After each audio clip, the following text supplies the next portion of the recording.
Welcome back to Disturbed Reality. In the last few weeks, the topic of a war on drugs has once again become a mainstream discussion. Notably, we recently covered a narco banner left in the Mexican state of Baja, California, allegedly by a faction of the Sinaloa cartel known as Los Chapitos. The banner contained threats to FBI Director Cartel, DEA Director Terry Cole, as well as threats directed to everyday US citizens living and holidaying in Baja, California.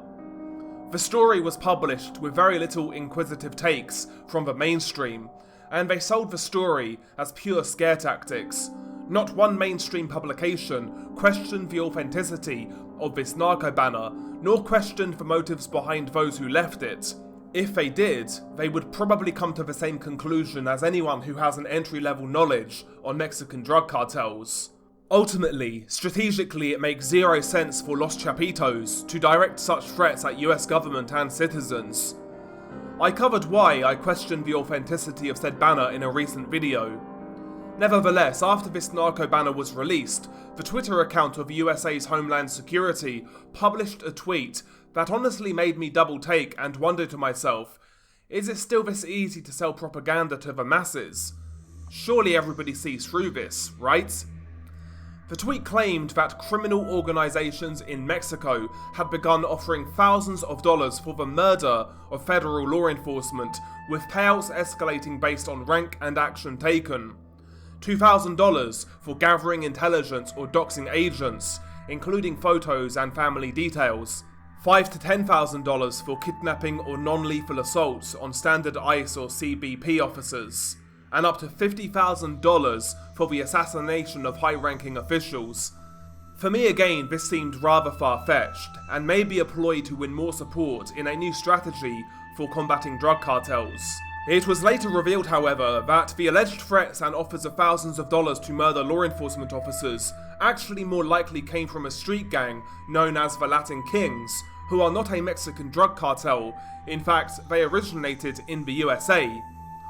The Latin Kings trace their roots to the Latino communities of Chicago, Illinois, notably Humboldt Park, where in the 1950s and 1960s, Puerto Ricans primarily, but also other Latin American youth, faced discrimination and exclusion from mainstream society. Initially, the group served as more of a social or protection organization, providing mutual support, a sense of identity and resistance amid hostilities from established white American and African American gangs. Over time, however, the organization evolved. With a breakdown of older community networks and the arrival of drugs, the Latin Kings began to shift into a more street gang style activity. By the 1970s, the Latin Kings had become more visibly a street gang, engaging in drug trafficking, violence, territorial combat, and prison organization. A key turning point came in the mid-1980s when leadership figures, such as Luis King Blood Felipe, used their prison influence to author a constitution or manifesto for the gang, setting out internal rules, hierarchy, names, as well as funeral and ritual codes. The organization developed a national structure in the US known as chapters or tribes in multiple states, a pyramid of leadership and consistent symbolism, such as the five-pointed crown, black and gold colours, as well as the letters LK. By the late 1980s and early 1990s, the Latin Kings were active in dozens of states and involved in organised crime, including drug distribution, extortion and violent acts. In the 1990s, the Latin Kings enjoyed their largest exposure and power. But during this period, there were also internal reform efforts. For example, Antonio Fernandez, or King Tone, emerged from the East New York chapter in New York City and attempted to shift the organization towards a more non-violent, community-based identity. However, these reforms were met with resistance, and the gang's mainstream criminal profile continued. Federal and state law enforcement indicted and convicted many of its top leaders for RICO-type crimes. For instance, in 2013, a high-ranking member in Illinois was sentenced to 40 years for conspiracy. Also in the 2000s, the organization's expansion outside the United States became notable. Chapters began to appear in Spain, Ecuador, and other countries. In Spain, for example, a 2007 court found that they had an organised presence in Madrid and Barcelona, but primarily with Ecuadorian leadership. Today the Latin Kings remain active, though their form and footprint has drastically changed. The US Department of Justice notes that the Latin Kings are a violent street gang with thousands of members nationwide, organised into tribes with national and regional hierarchy. They remain involved in drug distribution, primarily cocaine, heroin and crack, as well as engaging in weapons trafficking, murder, extortion and other crimes. In Spain, authorities have cracked down on their networks. For example, in April of 2024, over 30 members in the Barcelona area were arrested as part of Operation Camelones for drug trafficking, murder and belonging to a criminal organisation. In Ecuador, the Latin Kings have established chapters, though some are independent, some absorbed into larger mafias, and deported US gang members often returned, or Latin American youth adopted the brand.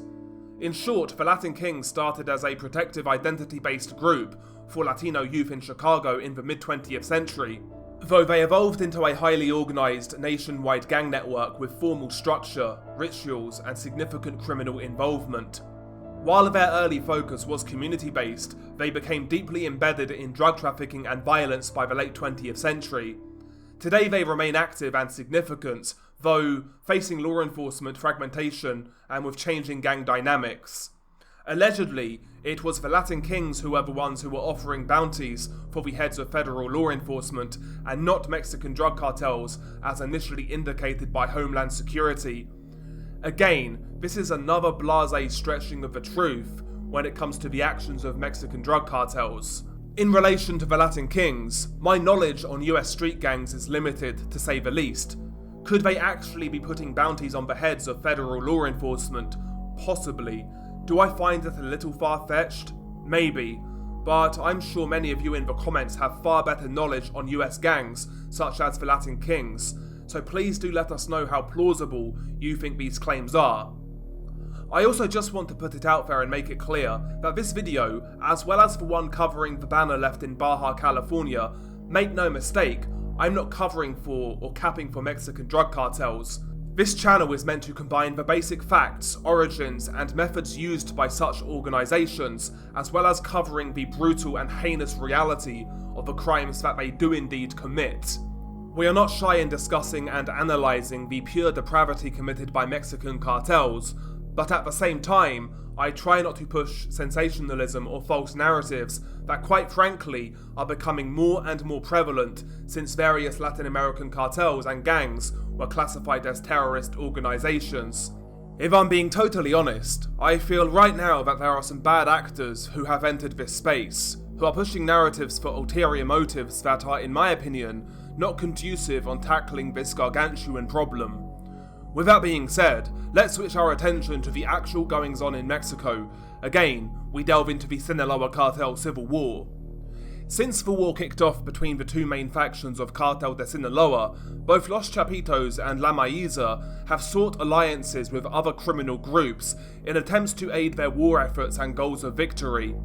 Notably, as we covered previously, Los Chapitos formed an alliance with CJNG, and La Maíza formed an alliance with a gang known as Los Mazatlecos, a relatively unknown but powerful group. Los Mazatlecos, or in English the Mazatlan people, formed in the late 2000s following the Beltran-Leyva organization's departure from the Sinaloa cartel and their subsequent war with their former colleagues. Los Mazatlecos essentially began as a BLO armed wing. The Beltran-Leyva organization, led by the Beltran-Leyva brothers, split from the Sinaloa cartel after the arrest of one of its leaders, Alfredo Beltran-Leyva, El Machomo. The BLO hierarchy, notably the leader, Arturo Beltran-Leyva, essentially blamed El Chapo for the capture of his brother. He believed that El Chapo gave up his brother in order for the release of his son, Ivan Guzman, who was in custody at the time. The Beltran-Leyva organization would go on to lose the war, and the cartel fragmented and only remnants of the BLO outfit remain. However, Los Mazatlecos did in fact remain, and they went on to become pretty much an independent organization. During the days of the BLO's war with CDS, an up-and-coming Sicario cell leader, Fausto Isidro Meza Flores, aka Chapo Isidro, was fighting on the front lines, but ultimately at the time, he was a background character. But fast forwards 15 years, and now he's one of the stars of the show. His group, Los Mazatlecos, formed an alliance with La Maíza, and they have been fighting against groups belonging to Los Chapitos in and around Culiacan and throughout Sinaloa, as well as sometimes even in Durango. Los Mazatlecos and Chapo Isidro may become one of the main beneficiaries of the Sinaloa Cartel civil war, as already they have consolidated their own foothold in Sinaloa, and their alliance with La Maíza has increased their firepower. Under the leadership of Chapo Isidro, they have become known for trafficking large quantities of methamphetamine, heroin, and even weed. Several months ago, I made a video covering Chapo Isidro's rise, and theorized that he may be Mexico's next big criminal boss. He's actually currently on the FBI's top 10 most wanted list, which highlights his rise in power within the last few years. In recent days, a shocking video has been making the rounds online, which depicts sicarios belonging to Los Mazatlecos being interrogated, tortured, and murdered by members of Los Calabazes, a group allied with Los Chapitos. The video in question is very unique for cartel standards, but nevertheless, what happens in the actual video? The main torture and execution video is actually a long one, at over 8 minutes in length, very long for a cartel video. However, I did find an interrogation video that took place before any torture took place. That video is just over 3 minutes in length. In regards to the interrogation video, as you play the clip, you see two captured sicarios sitting on a bench. One is wearing all combat fatigue, whereas the other is wearing a grey hoodie with combat camo trousers. The one in the grey hoodie is allowed to smoke a cigarette while being interrogated. The interrogation video, as well as the execution video, which we will cover in a bit, takes place during nighttime. The setting is an outdoor area, possibly a garden. The two captives sit on a bench throughout, while a sicario, armed with what looks to be an AK variant, quizzes the pair. He threatens them both intermittently throughout, both with his gun, as well as with a combat knife. The interrogation goes as follows. Just for reference, Captive 1 refers to the man wearing the grey hoodie, Captive 2 refers to the man wearing all combat fatigue. The interrogator starts by questioning Captive 1. "Where are you from?" Captive 1 replies, "From Rosarito, Sinaloa." The interrogator asks, "What's your name?"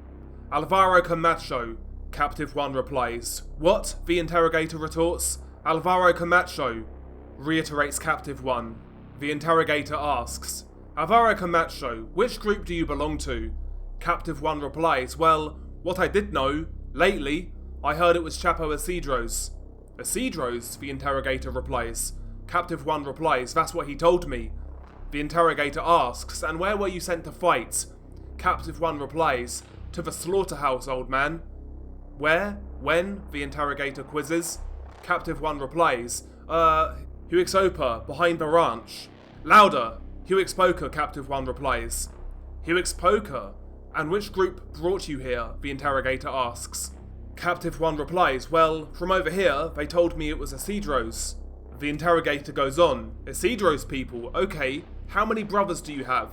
Captive 1 replies, "I have 3. The interrogator replies, "Well, 3 brothers, eh? What are their names?" "Their names are Rosendo, Juan, and Gerardo." "Louder, damn it," the interrogator replies. "Rosendo, Juan, and Gerardo." The interrogator goes on, "Are they older or younger than you?" The captive replies, "They're younger." The interrogator turns to Captive 2. "What's your name?" Captive 2 replies, "Hugo Cota." "Hugo Cota Sepulveda." The interrogator asks, "Where are you from?" "I'm from Llano Grande, Sinaloa," Captive 2 replies. "Llano Grande, Sinaloa? Which group do you belong to?" Captive 2 replies, "Supposedly they said we were Chapo Isidro's people." Interrogator, "Chapo Isidro? And where were you sent to fight?" Captive 2 replies, "Huixopa." The interrogator asks, "Okay, you and how many others?" Captive 2 replies, "About a whole truckload." "A whole truckload?" the interrogator quips. "And who was your commander there?" A guy named Shaw, Captive 2 replies. Sure, and who else? Wasn't there a guy with long hair there? Captive 2 replies, there was a guy named Muneko. The interrogator repeats this, a guy named Muneko. Captive 2, yes sir. Interrogator asks, okay, and whose people were you sent to fight? Which group were you sent to fight against? Captive 2 replies, well, when they told us we were going to fight with Compa Guano, I didn't like the sound of it. Mr. Guano? Interrogator states. Yes, Mr. Guano, the captive replies. The interrogator asks, and did you think it would be easy, or what did you think? Captive 2 replies, no, well, when the time came, after the first gunshots, I decided it was better not to get involved. After the first gunshots, the interrogator replies. Yes, retorts the captive. The interrogator asks, okay, and how many people went up there, where you supposedly went to fight? Captive 2 replies, there was about 15 of us. The interrogator asks, about 15, and did you all run or what? Captive 2 replies, and some ran. We really didn't know what happened. We ran outside and then we surrendered. The interrogator asks, did they ever mention the Calabazas? Captive 2, no, they never mentioned them. Okay, so now you know. Look, you're just a bunch of cannon fodder, the interrogator replies. That fucking Chapo Isidro and Musico aren't worth a damn. All of the people you send, we're going to kill and execute them. How many dead have you taken? Captive 2 replies, I honestly don't know. The interrogator repeats this in a mocking tone. You don't know. Captive 2 replies, no, I don't know. The interrogator closes the questioning by stating the following. So, you know, damn it, look, this is no game. You don't mess with Guzman's people, gentlemen. If you couldn't get in here with your damn monster trucks, you'll do even less on foot. And we're going to send a little gift right to your doorstep. Don't be rats. What are you? What are rats? Traitors. You send people as cannon fodder. Why don't you, Chapo Isidro? Why don't you send Lino or Jota, or those bunch of scumbags that you have by your side, instead of sending these people as cannon fodder? Be men, you sons of bitches. Don't think just because you've knocked down houses, killed innocent people, and run off innocent people who have nothing to do with this, that you're going to stop me, you son of a bitch. And soon, I'm going to come and kick your ass, you bunch of arseholes. It's worth noting throughout the interrogation, the captive wearing camo remains incredibly stoic, showing no signs of fear whatsoever. You don't even hear the fear in his voice. Now let's get on to the actual torture and execution video, which again is 8 minutes in length and it does include a lot more interrogation. As you play the video, the two victims are still sitting on the same bench, though the victim in the grey hoodie has sustained a bad injury. His ear is hanging off his head. It hasn't been completely severed, but it's severed enough for it just to hang off the side of a man's head. Blood is leaking down onto his hoodie. The same Sicario who conducted the interrogation is still asking questions, though this time he's brandishing a hammer. He knocks the hammer onto the bench in order to intimidate the victims as he asks them more questions. The Sicario with the hammer then hits the captive wearing all combat fatigue twice on the shoulders and multiple times in the kneecaps. You hear the cracks as this happens, though the captive takes the pain and continues to answer the questions. Both captives don't reveal any new information, they just state how that they were stupid for getting involved with the wrong people. They also accuse Chapo Isidro's people of being traitors and that they abandoned their men. The hitman with the hammer then strikes the victim wearing the hoodie several times in the knees, and he grunts and groans in pain. He can't mask his pain like his comrade. A few more seconds then go by, and the hammer-wielding hitman then changes his tool. He grabs the captive in the full combat fatigue's ear, pulls it, and then slices behind it with a razor-sharp combat knife. The captive just sits still, he doesn't scream, and wears an emotionless expression on his face as this happens. The camera zooms in as the ear is being cut.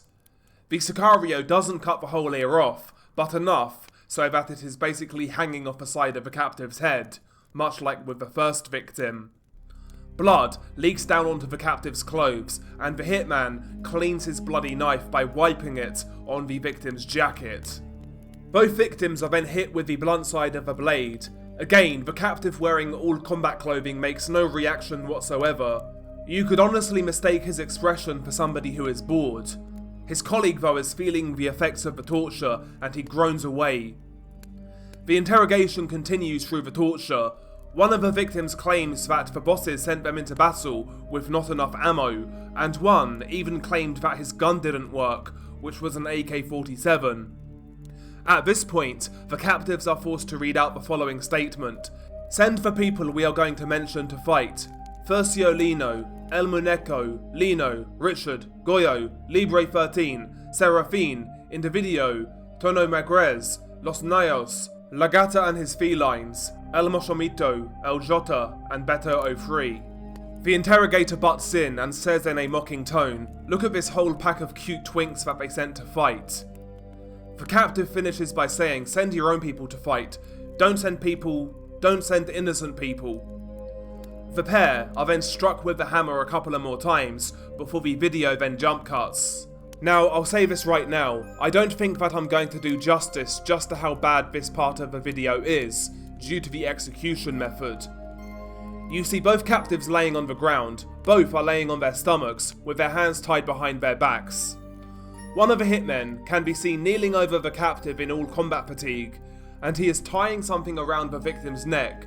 It's either a rope or a wire, I can't work out which. The rope or wire is attached to a small piece of wood, so when you twist the wood, it acts to tighten up the string or wire. It's a garrote.